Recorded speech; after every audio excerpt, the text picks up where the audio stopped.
Hey guys, स्वागत है आप लोगों का ऑन स्टॉक के पार्ट 4 में।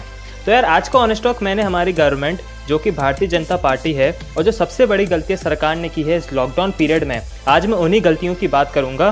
पर उससे पहले मैं ये बता दूं कि जो भी आगे वीडियो में मैं डिस्कस करूंगा वो सारी बातें मैंने बहुत लोगों से कंसल्ट करी है, जिसमें कि कुछ भक्त थे बीजेपी के, कुछ ऑपोजिशन के थे और कुछ न्यूट्रल थे।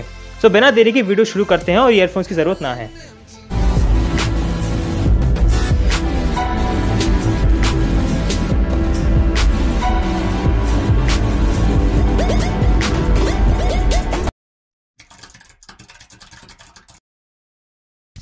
सबसे पहले तो मैं मोदी जी को धन्यवाद कहना चाहूँगा कि उन्होंने सही वक्त पर लॉकडाउन लगाया।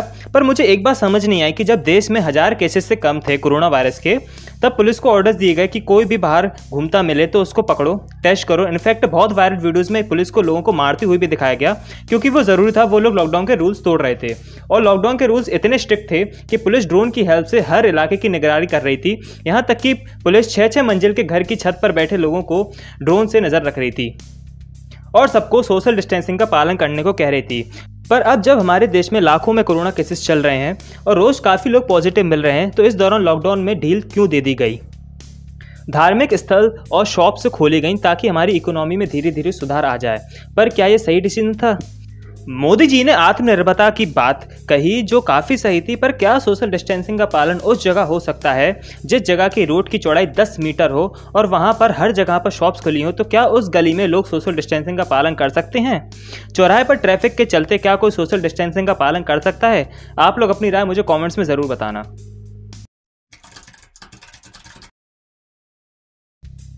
जो सबसे बड़ी गलती मुझे लगती है और बाकी सारे देशवासियों को भी लगी सरकार की तरफ से, वो थी लोगों और मजदूरों की घर वापसी का सही इंतजाम ना हो पाना।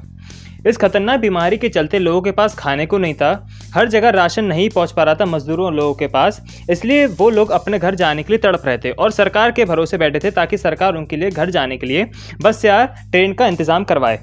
पर ऐसा कुछ भी नहीं हुआ। वो लोग पैदल ही अपने घर के लिए निकल गए और इसी वजह से बहुत सारी दुर्घटना भी हुई, जैसे कि 24 माइग्रेंट वर्कर्स एक्सीडेंट मारे गए औरैया में। और वो ट्रेन वाला हादसा सबसे ज़्यादा दुखदाई था।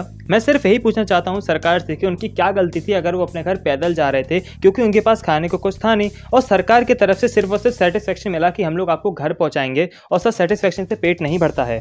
और इसी वजह से बहुत सारे गरीब लोगों ने अपनी जान गंवाई।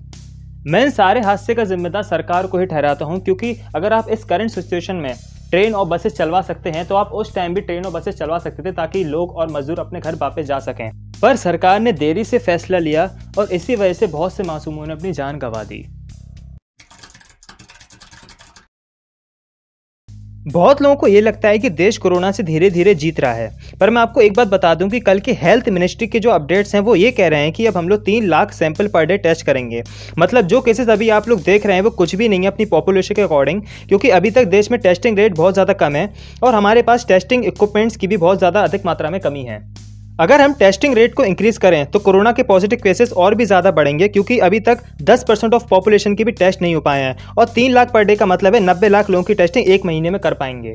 फिर तो ऐसे तो सालों लग जाएंगी पूरी देश की पॉपुलेशन को टेस्ट करते करते। इसलिए अभी जो केसेस राइज हो रहे हैं वो कम है। जैसे ही टेस्टिंग बढ़ेंगे और भी केसेस इंक्रीज होंगे और हमारी कंट्री का टेस्टिंग रेट बहुत ही कम है। बस खुशी इस बात की है कि जो डेथ रेट है हमारी कंट्री का वो बाकी कंट्री से कंपेरिजन में कम है। इसलिए बाकी कंट्रीज में केसेस ज़्यादा हैं क्योंकि उधर टेस्टिंग रेट बहुत ज़्यादा है। इसलिए आप लोग ज़्यादा से ज़्यादा घर में रहें, स्टे होम स्टे सेफ।